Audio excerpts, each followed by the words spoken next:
Everyone welcome back to my channel. कैसे हो आप सब। आशा करता हूँ कि आप लोग बहुत अच्छे होंगे और अपने घर में होंगे। और आज मैं एक नया वीडियो लाया हूँ। इस वीडियो का मकसद ये है कि आपको इकोनॉमिक्स क्लास 11th में जो सप्लाई चैप्टर है वो अच्छे से समझ में आ जाए। तो सप्लाई होता क्या है, what is supply. So, introduction. The term supply refers to the amount of good or service that the producers, जो कि producers चाहते हैं कि हम वो सेल करें मार्केट में at various prices during a period of time, वो आपका सप्लाई कहलाता है। और यहाँ पर टू इम्पॉर्टेंट पॉइंट्स है जो कि अप्लाई करना चाहिए सप्लाई में, जो कि इम्पॉर्टेंट पॉइंट है, नोट कर लीजिएगा। Supply refers to what firms offer for sale, मतलब कि फर्म क्या ऑफर कर रहा है वही सप्लाई है मार्केट में। Not necessarily to what they succeed in selling, what is offered may not get sold, मतलब वो कोई ज़रूरी नहीं है कि जो ऑफ़र किया गया है वो सेल भी हो जाए। वो सेल नहीं भी होगा तब भी वो सप्लाई होगा। And supply is a flow concept. Supply flow concept है। जैसे आपका डिमांड कौन सा था, स्टॉक कॉन्सेप्ट था डिमांड। और ये जो सप्लाई है ये आपका फ्लो कॉन्सेप्ट है। The quantity supplied is so much per unit of time, per day, per week और पर ईयर। ये मतलब पर डे भी हो सकता है, पर वीक भी हो सकता है, पर ईयर भी हो सकता है। अब हम लोग स्टार्ट कर रहे हैं बच्चों, डिटर्मिनेंट्स ऑफ सप्लाई। सप्लाई की कुछ इम्पॉर्टेंट डिटर्मिनेंट्स, ठीक है। Although price is on important consideration, price important consideration होता है in determining the willingness and desire to part with commodities. There are many other factors, और कुछ और भी फैक्टर्स है प्राइस के अलावा जो कि सप्लाई को डिटरमाइन करता है, ठीक है।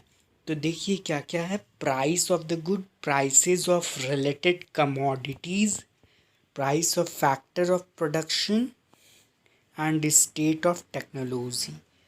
ये सब पॉइंट को आप लोग रीड आउट कर लीजिएगा एक बार, तब आपको समझ में आ जाएगा, ठीक है। सेकेंड पॉइंट में अब हम लोग बढ़ रहे हैं। फोर्थ पॉइंट आपका था कि गवर्नमेंट पॉलिसी। और पांचवा अदर फैक्टर्स भी हो सकता है, जैसे कि the quantity supplied of a good also depends upon government industrial and foreign policies, goal of the firm, infrastructure facilities, market structure and natural factors. ये सब पर भी डिपेंडेंट होता है सप्लाई, ठीक है। आशा करता हूँ कि आप लोग को बहुत अच्छे से समझ में आएगा। और अगर समझ में नहीं आता है तो आप लोग तुरंत कमेंट बॉक्स में मैसेज करिए। 3.2 में आपका दिया है कि सप्लाई का लॉ ऑफ सप्लाई। जैसे कि आपका डिमांड का लॉ था, लॉ ऑफ डिमांड, वैसे ही यहाँ पर लॉ ऑफ सप्लाई है। Law of supply can be stated as, मतलब यहाँ पर माना जाता है कि अदर थिंग्स रिमेनिंग कांस्टेंट, जो अदर थिंग्स होता है वो कांस्टेंट रहेगा, the quantity of a good produced and offered for sale will increase as the price of the good rises and decrease as the price falls। मतलब price fall करेगा तो वो decrease कर जाएगा, और प्राइस इंक्रीज करेगा तो वो भी इंक्रीज करेगा, ठीक है। Logic behind this is the higher the price of the goods the greater the profits that can be earned. Turn will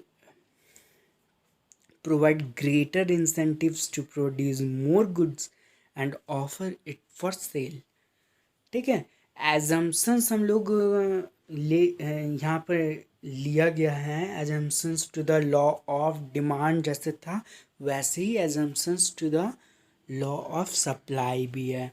यहाँ पर एजम्पशंस है कि no change in price of other goods, no change in weather condition, no change in availability of inputs, no change in export and import, no change in technology, no change in transport and communication facilities,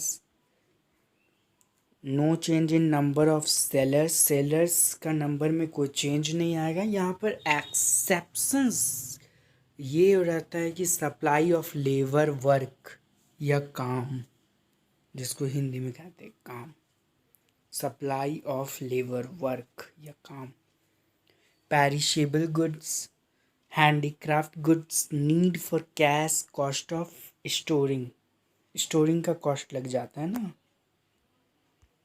फिर third point क्या था, third point में ले चलो। हाँ, third point आ गया।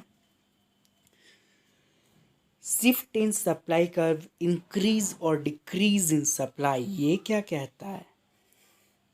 When the supply curve bodily shifts towards the right as a result of change in one of the factors that influence the quantity supplied other than the commodity's own price. So there is an increase in supply when these factors cause the supply curve to shift to the left, we call it as decrease in supply. और जब वो shift कर जाता है supply curve, तो left की तरफ shift कर जाता है, तो हम लोग उसको बोल देते हैं कि डिक्रीज इन सप्लाई। ठीक है,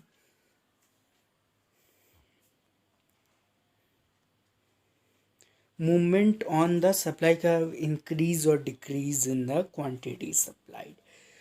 ये कहता है कि when the supply of a good increases, जब गुड का सप्लाई बढ़ जाता है as a result of the increase in its price, we say that there is an increase in the quantity supplied and there is upward movement।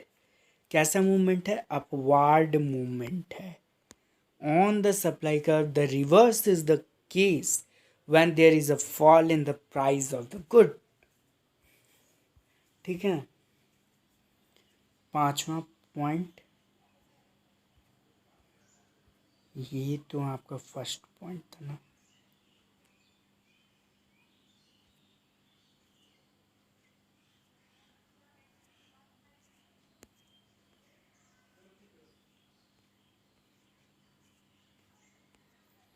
ये सब का screenshot ले लीजिएगा, आप लोग को बहुत ज़रूरी होगा। ठीक है, आज की वीडियो में इतना ही। अगर आपको ये वीडियो अच्छा लगा तो मेरे वीडियो को लाइक करें, चैनल को सब्सक्राइब करें और बेल आइकन को ज़रूर प्रेस करें।